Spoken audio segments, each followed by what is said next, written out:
Delhi capital અને ગુજરાત ટાઇટન્સની બુધવારે રમાયેલી મેચ એટલે કે આજે રમાયેલી મેચની અંદર બહુ જ શાનદાર અને રોમાંચક મેચ રહી છે.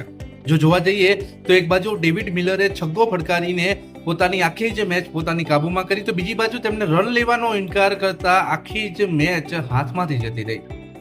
હું વાત કરી રહ્યો છું ગુજરાત ટાઇટન્સ અને દિલ્હી કેપિટલ જે બુધવારે રમાયેલી મેચ છે એના વિશેની.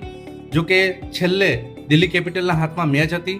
છેલ્લી ઓવર પ્રસિદ્ધ ક્રિષ્નાએ નાખી તો વિભરાજે પ્રથમ જ બોલ ઉપર ચોગ્ગો ફટકારીને આખી જ મેચની જે સીમા હતી તે પોતાના અંદર લઈ લીધી. તો બીજી બાજુ બીજા જ બોલે વિભરાજ છે એ આઉટ થઈ ગયા છે.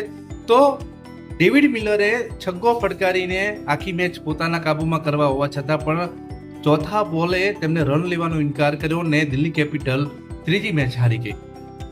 જોકે પ્રથમ જે બે મેચો હતી તેમાં દિલ્હી કેપિટલે બહુ જ શાનદાર પ્રદર્શન કર્યું હતું.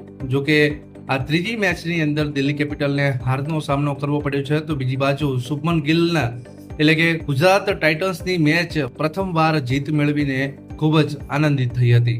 શું તમને લાગે છે કે ડેવિડ મિલરે જો રન લઈ લીધો હોત તો આજે દિલ્હી કેપિટલ છે એ જીતી ગઈ હોત? જો તમને એવું લાગતું હોય તો કોમેન્ટ કરો અને અમારા વિડીયોઝને લાઇક, શેર અને સબસ્ક્રાઇબ કરો.